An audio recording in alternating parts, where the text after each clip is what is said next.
Hello, welcome to an Equestria Girls video. Remember, this video is not intended for children under the age of 13 years old, and if the comments are off, it's because YouTube did it, not me. And there will be light spoilers for My Little Pony Equestria Girls content to heavy. So, welcome back to this channel. Today, I'm going to be going over some Equestria Girls content, specifically Legend of Everfree, which is the fourth film from 2016, and the 22-minute episode special thing Dance Magic that was released in 2018. But I'm not going to be talking about them where it's like the movie and then the special just because the release dates, because the special, or episode as I call it, takes place before this movie, so just keep that in mind. I'm going to talk about it first by that logic because I won't get confused. So let's go right into Dance Magic. The plot follows the CHS girls raising money to go to Camp Everfree with a deadline looming. When our main girlies realize that they don't have enough money and they're running out of time, Rarity finds out about a music video competition with a huge cash prize and convinces her friends and can't let High to enter. However, the girls soon learn that the rival Crystal Prep Academy students are entering the same contest, and they and even steals the idea from Rarity. And in the end, they end up working together to create a music video and split the profits so they both groups get what they want. That's my best description. It's a 22-minute episode, so not that deep. So my thoughts. This is like a fun little story, obviously, since it is 22 minutes.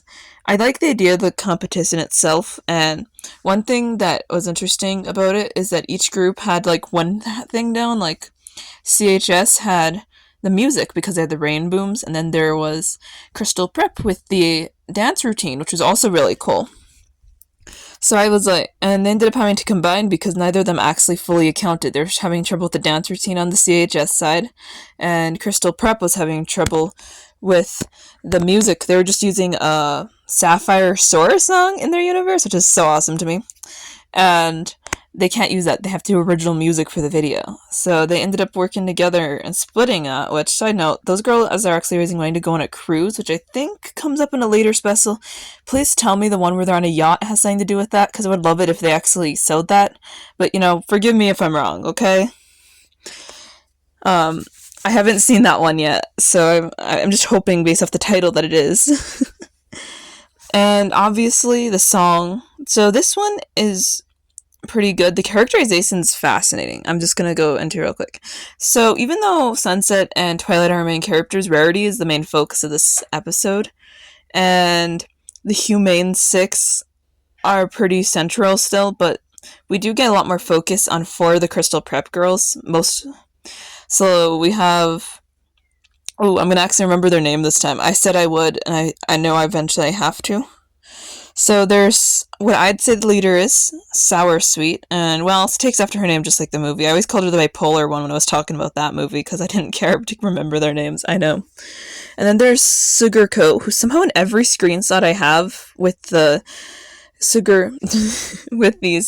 the Crystal Prep girls, I don't know. She's like in every scene that there are. So she's also pretty important. She's basically like the second in command, and she's also about, I'd say that a little better characterized, but not by much. Most of them are still pretty sallow. And then there are the last two. So there is Sunny Flare, who does not match her name. I know that's not what is important, but she doesn't match her name. Does he look like a Sunny Flare? No. I think the name matches Sour Sweet's appearance more, but that's not the point. And I don't really know. See, dances, that's it. She didn't really talk or do much. Same. And we get a little bit more from Lemon Zest, who's a bit more friendly. So, like, I don't know. She has the cutest design, so she's therefore my favorite, because most of them have the depth of spoons. And our main girls are fine, although I do feel like Twilight probably should have had more, like, the flashback thing reference from the movie, but that's fine. It's just random, I suppose, that they didn't include it. So the voice acting's pretty good. There's nothing really special to say. I'd say that it was just interesting to hear more unique voices from the Crystal Prep girlies, so that was nice. I would say that there's a touch of world building because we see a few different locations throughout the mall and stuff, and if my cats are meowing, it's because they're locked out of my room, because they're trying to eat a lizard I have in a cage right now, so they've been kicked out. So there's not a ton, though, but there's more than we usually get from Equestria Girls, so credit where credit's due. For the animation, it's fairly good. I'd say that it's the same quality as the fourth film, which is good because it's a lot shorter and usually those have cheaper budgets, but in 2018 they seem to be running pretty high, so really good animation. The music, which there's one full song and then one not full song, so I'll start by talking about Dance Magic because it's like the main song of this episode, and it's really good, Dance Magic. It's probably one of the better ones from this era of Equestria Girls. And then there is the Sapphire Sword song, which is not released in full, but I just liked hearing it because we don't hear Sapphire Sword's music in the show when they reference her, so hearing the Equestria Girls equivalent was great for me. My first impressions of the special were like mixed because when I first saw it, I was like confused because I thought it took place after the fourth movie, but it takes place before. So it took me a minute when I first watched it over in 2018, and now I'm rewatching it for the second time in 2024, which is nice. And the only thing that caught me off guard is that we see the Crystal Prep girls, and then they don't really become important again after this. I mean, maybe, but barely. So, yeah. For now, okay, to get to the main event, Legend of Everfree. The plot follows the students of Canterlot High embarking on a field trip to Camp Everfree, a nature camp owned by Gloriosa Daisy and her brother Timber Spruce. Why'd they have different names? Anyway, during the trip, the transfer student Twilight experiences nightmares related to Midnight Sparkle, her former demon self, who is emerging through the equestrian magic that she still has. Her friend Sunset also has faced a similar thing, so she's helping her out throughout this.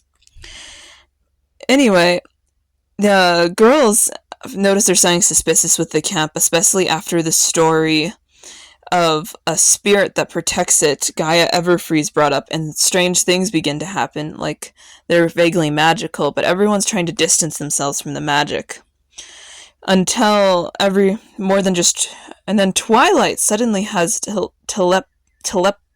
telekinesis powers. I'm so sorry, I don't know why I kept thinking the wrong thing there. And she's afraid that's Midnight Sparkle surfacing, but whenever the others start manifesting power, they kind of realize that's not the case. Meanwhile, the main camp counselor, Gloriosa Daisy, is feuding with Filthy Rich, who's trying to take the camp because they're in debt. And, well, that's sort of how that goes. So that's sort of a situation. And she ends up and has actually been using little gems that are in this inexplicable cave to try to make the camp better.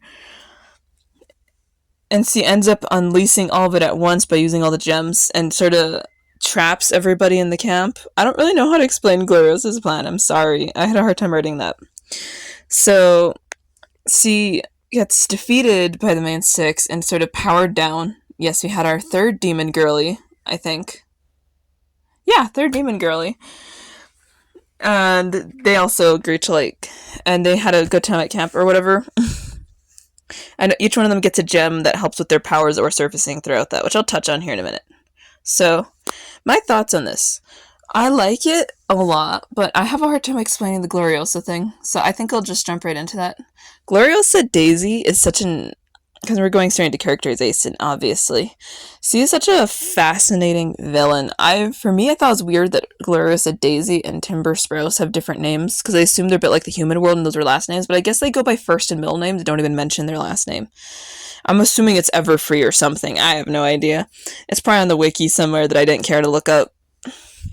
So that's interesting, and Timber is definitely a teenager because he's flirting with Twilight, and he better be, but I'm pretty sure Glorious is like between 19 and 23 years old, if I had to guess.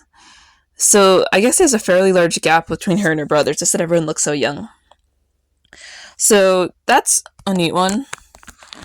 Sci-Twi gets a lot of, I'm going to call it development, where they bring up that she had basically PTSD from the stuff she did as Midnight Sparkle. So that's really cool that they touch on that lasting side effect for her. I kind of wish they did it for Sunset, but it's fine that they didn't. She had a good arc on her own without that. Our Twilight, though, definitely benefited from this arc because it showed a lot more depth to her character. And I got some amazing screenshots of Midnight and her weird psyche thing going.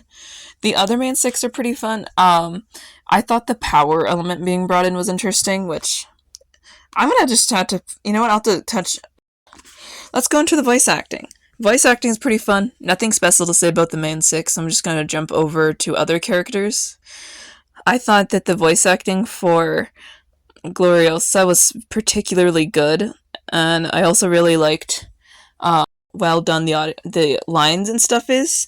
It's really well delivered for the most part. They lack as many cringy ones, except for when they're talking about like geodes and rocks and stuff, timber and twilight. That's a bit unnatural, quote unquote.